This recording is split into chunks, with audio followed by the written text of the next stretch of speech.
Hey everybody, welcome back to YouTube. I know it's been a long time. I've been very busy because Superman's out, and I have a lot of theories about the movie Superman, and I watched Kevin Smith's review of Superman, and my mind has just been spinning. So many things about Superman, and what Kevin Smith thinks about Superman.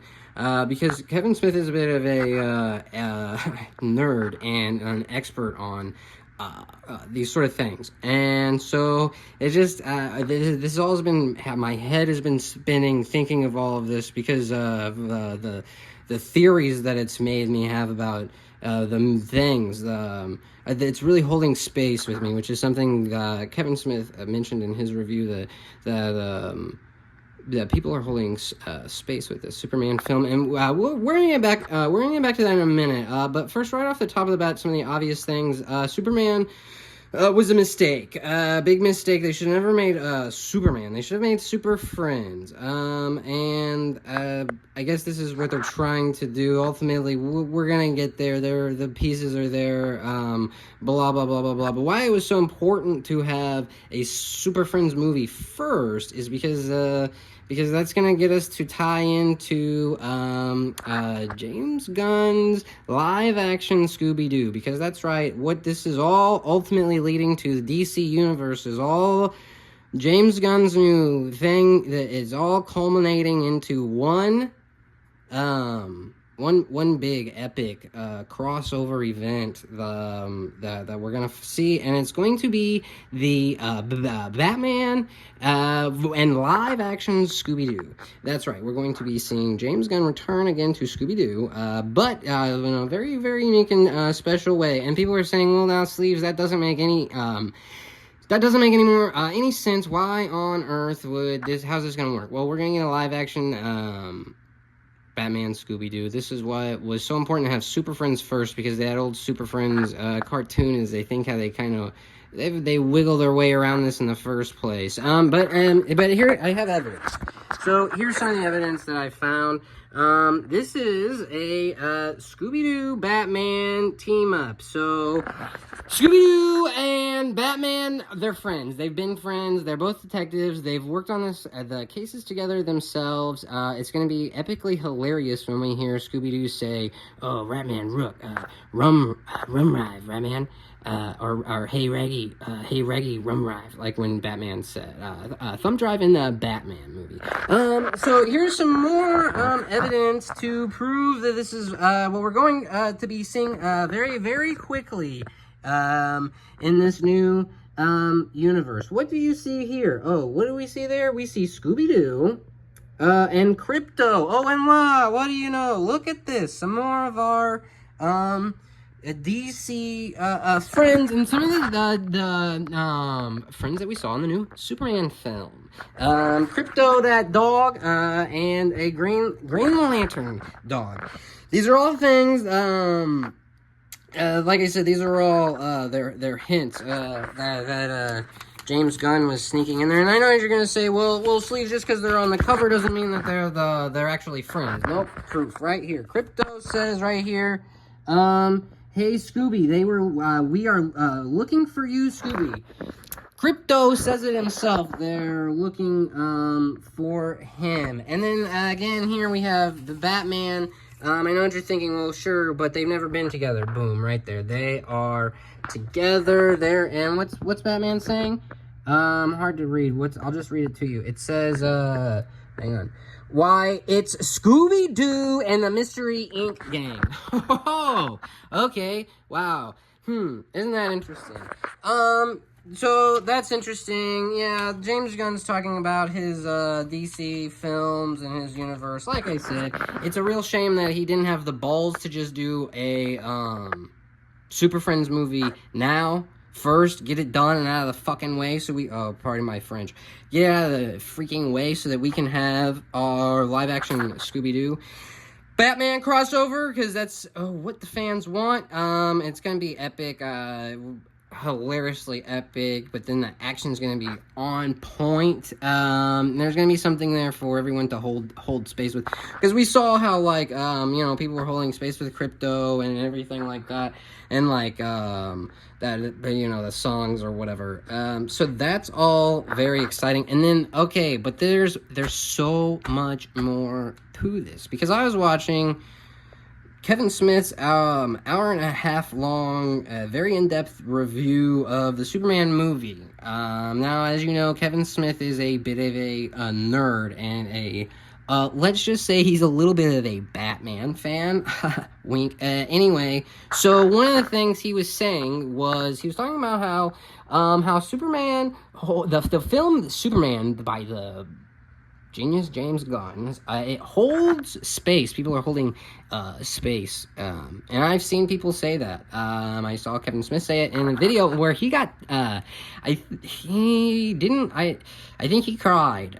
He got very teary-eyed, and he didn't completely cry. Hang on, I'm gonna drink water.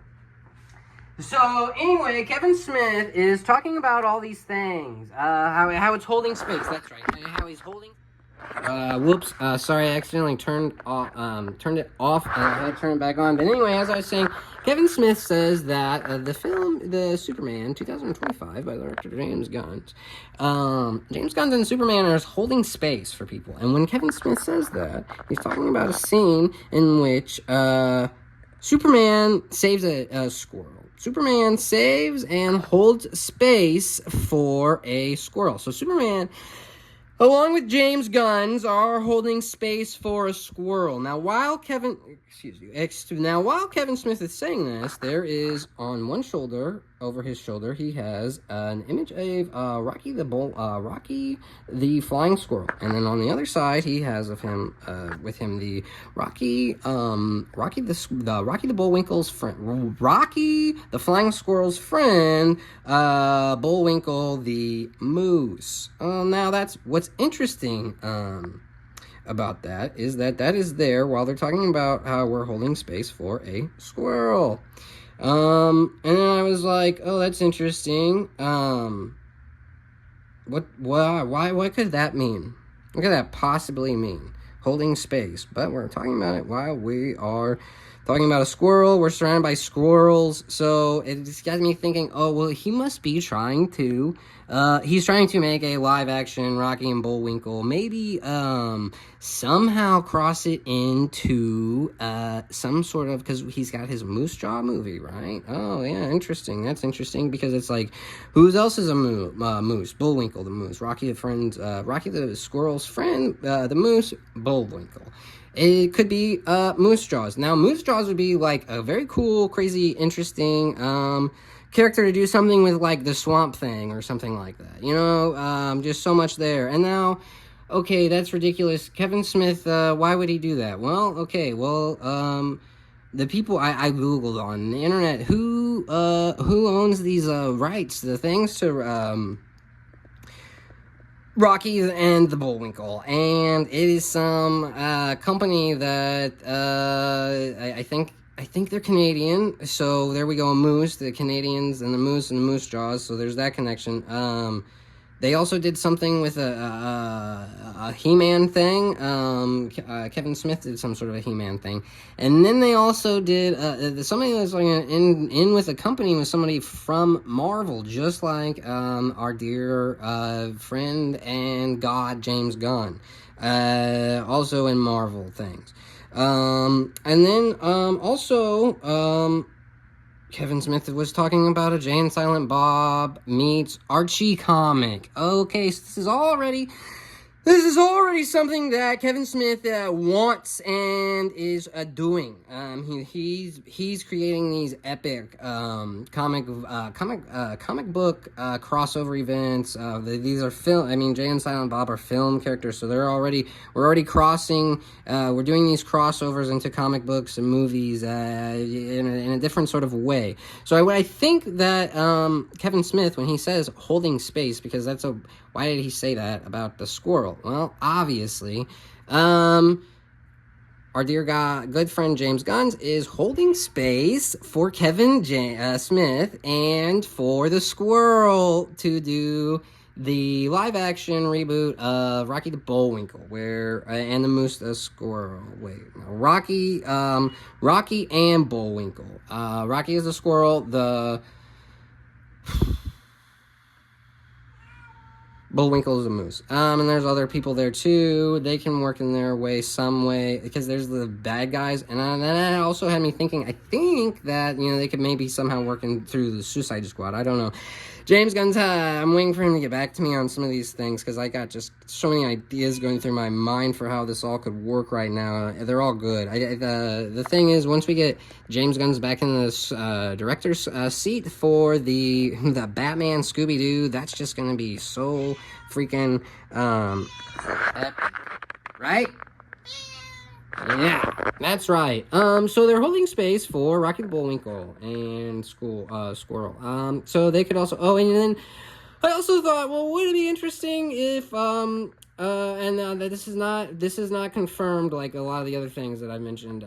This is just possible, like, what could happen? Well, what if, this is just kind of a crazy, what if Scooby-Doo's,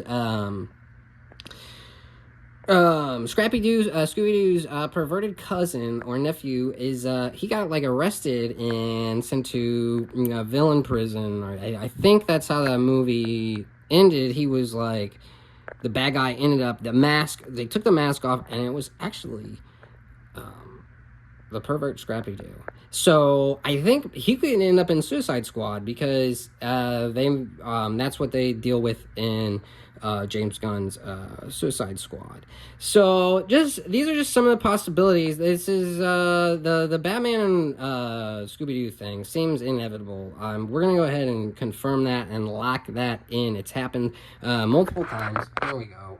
There's no reason not to do it. It will be such a fun film for the entire family to sit down and relax and watch and enjoy, and it'll be so just all the epic spacey James Gunn's, dude, he's like directing comic book movies that are just so punk rock, and it feels like you're watching a real life comic book acid trip, and it's just so effing sick. And I just cannot wait to see the rest of this, the squirrels and the live-action Scooby-Doo times Batman live action. Okay, I love you.